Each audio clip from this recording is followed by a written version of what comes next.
Voici encore une autre histoire que j'aimerais partager avec vous. Cette histoire m'a été confiée par un frère. Ce frère en question m'explique l'histoire qui s'est passée dans sa propre famille. Et aujourd'hui, nos parents doivent vraiment se méfier au voisinage. Affaire de voisinage, là, ça nous crée des sérieux problèmes. Mais les problèmes qu'on ignore, et demain, quand ça tourne au vinaigre, souvent on accuse des pauvres parents qui ne sont même pas impliqués dedans. La famille, voilà une voisine, une mémé qui était une grande sorcière. Qui était une grande sorcière. Et qui décide de nuire la famille de sa voisine ou ça de son voisin. Et comment?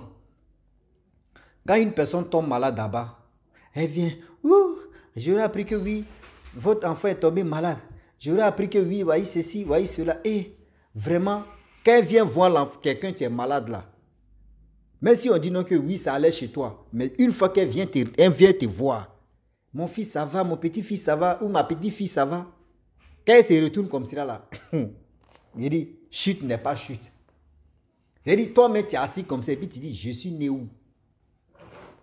Toi-même tu es assis comme ça et puis tu dis, mais attends, où est passé quoi? Et où est ceci? Où est cela? La famille, vraiment, j'aimerais partager cette histoire avec vous, mais bien avant que je partage cette histoire avec vous, j'ai dit à tous ceux qui m'écoutent, voici un projet qui est en place. Tous ceux qui veulent vraiment participer, on n'a pas encore commencé.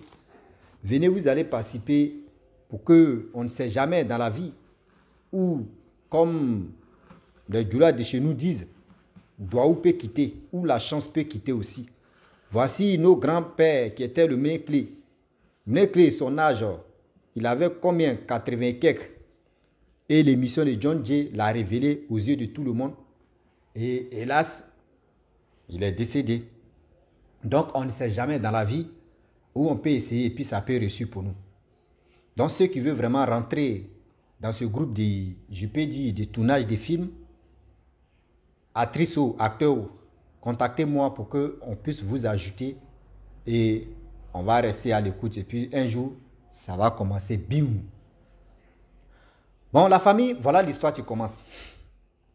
Cette mémé-là, tellement qu'elle est gentille, tu ne peux même pas imaginer que cette mémé-là peut faire du mal. Elle peut être impliquée aussi dans la mode de la sorcellerie. Donc la mémé, tellement qu'elle est gentille, tout le monde même, c'est-à-dire la cour familiale de ce jeune homme qui m'a expliqué son histoire en question, il dit la mémé, elle a ses enfants, ses petits-enfants. Elle vit ses enfants ici, elle vit ses petits-enfants. Mais sa sorcellerie là, elle préfère vraiment éliminer les enfants des autres. Elle préfère aussi faire du mal aux enfants des autres. Et puis elle protège, elle, ses petits-enfants et ses enfants.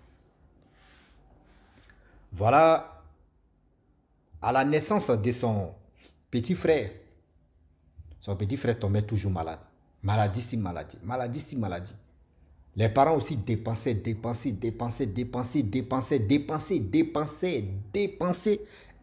dépensaient. Les gens ne comprennent pas. Allez-y à l'hôpital, faites des trucs, etc., etc. On dit oui, c'est une maladie. On paye les médicaments. Oh, ok, maladie là, ça vient. Oh, c'est comme ça. C'est mamie, c'est l'auto. Devant, derrière, c'est... Oh, il dit, tout ce qu'on pouvait faire, on le fait. Tout ce que les parents pouvaient faire, on le fait. Tout ce que toi, tu peux faire pour que ton fils ou ton enfant puisse être en bonne santé, tu le fais. Mais quand la mémé vient saluer, elle ne vient pas tout le temps comme ça. Hein. Je ne sais pas, dans les trucs clans là-bas, quand elle voit que oui, l'enfant commence à être en bonne santé, c'est là qu'elle vient vraiment saluer. L'enfant tombe malade. On ne sait pas ce qui se passe. Tu ne peux même pas imaginer que c'est la mémé là qui fait ça. Oui, tu ne peux même pas mettre ça dans ta tête que oui, la mémé là peut vraiment faire ce genre de choses. Déjà, c'est la mémé là. Quand les gars préparent, aussi ils viennent, eux, sans donner ça à la mémé mangeait ses petits-enfants. C'est-à-dire, la mémé, souvent, elle vient rarement. Dans la semaine, elle peut venir une fois. C'est-à-dire, Ils sont à côté, côte à côte. Mais la mémé, pour aller dans la maison là-bas de sa voisine ou de leur voisin, là, elle peut faire 1 semaine ou 2 semaines avant d'aller mettre ses pieds là pour saluer. C'est qu'elle sent les saluer, ceux qui sont en mission. Eux ne savaient pas. Jusqu'à un peu, tout, il dit, les gens tombent malades. Quand tu tombes malade, leur papa qui travaille dans la fonction publique, papa même là, je vous dis, l'éducateur de tel établissement que je vais éteindre,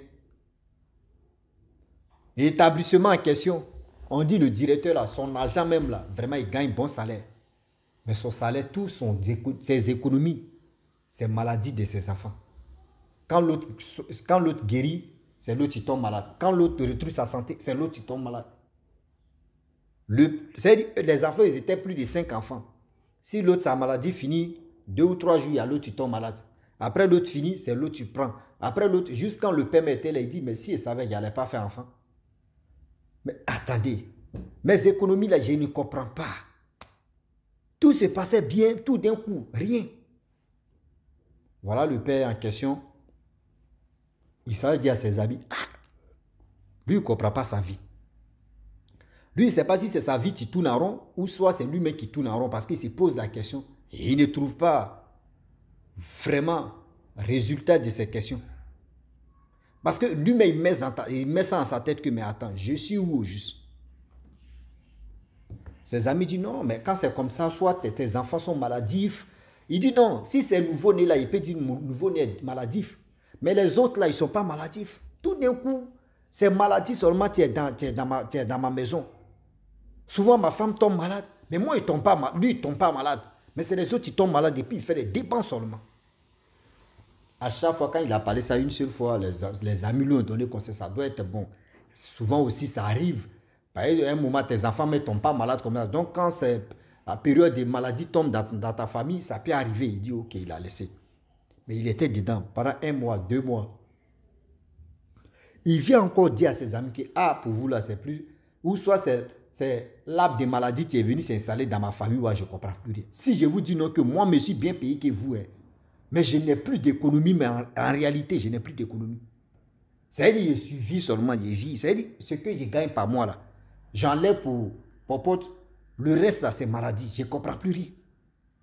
À la maison aussi. Ils ont dit, toi, ton cas là, il faut aller revoir. C'est quelqu'un aussi, vraiment, tu vas pas, lui-même, il ne met pas ses pieds à l'église.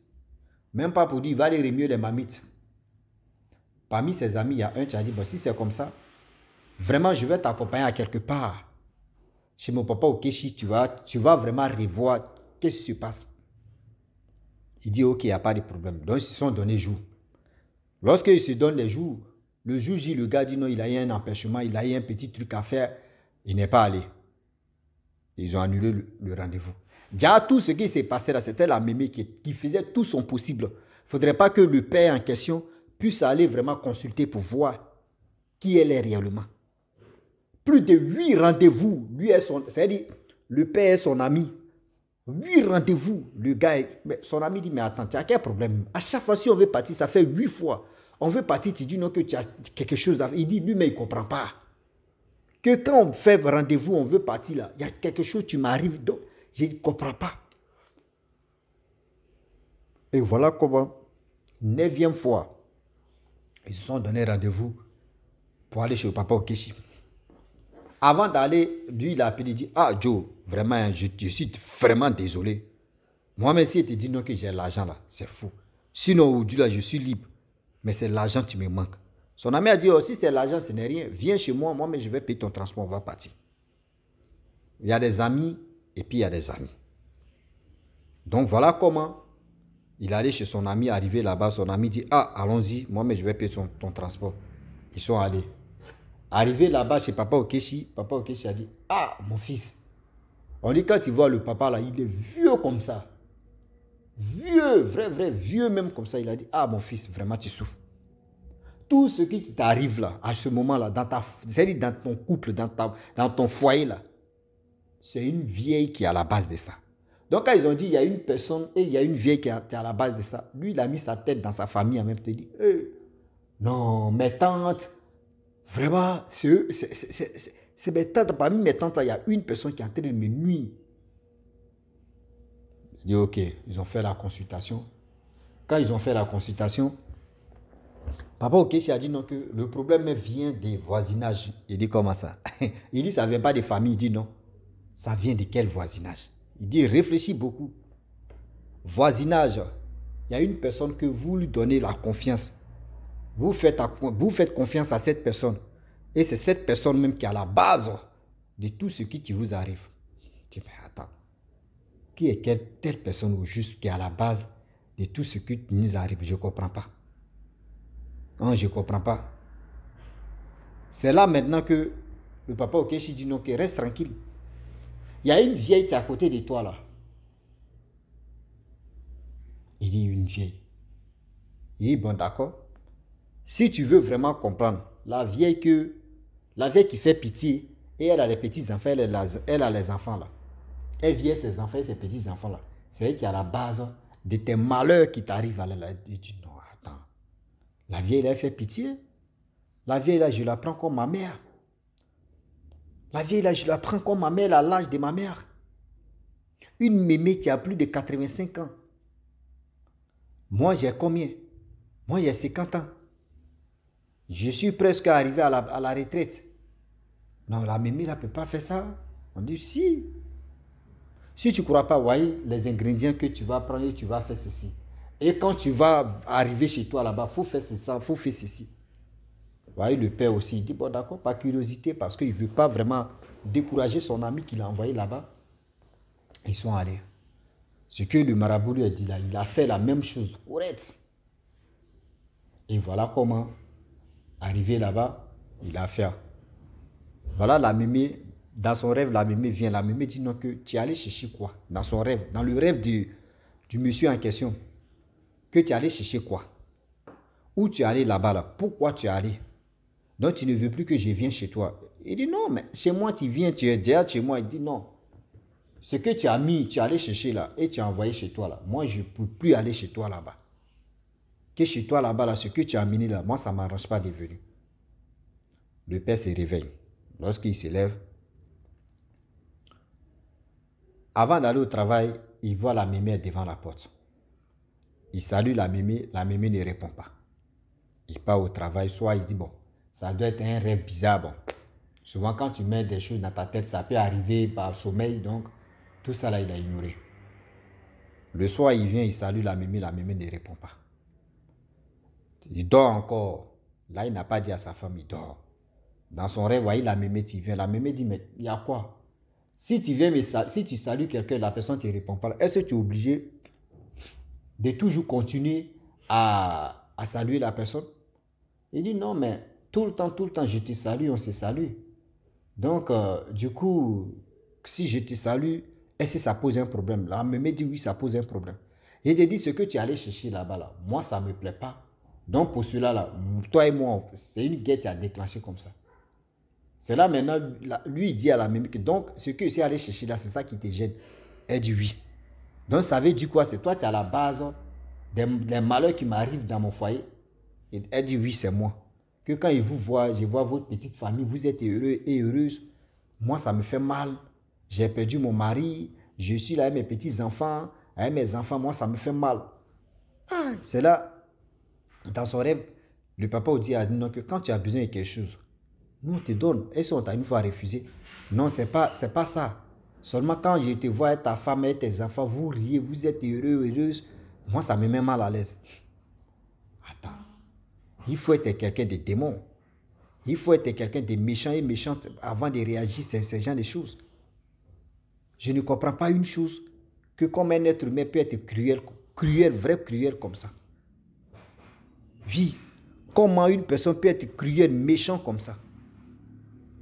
Et c'est là, il se réveille, il a dit, bon, à partir d'aujourd'hui, il ne faut plus, je vais te voir ici. Et le gars a fait des pratiques, tout. La femme en question, la mémé, j'ai dit, voyez les deux coups, hein, mais elle ne peut pas venir chez l'autre là-bas.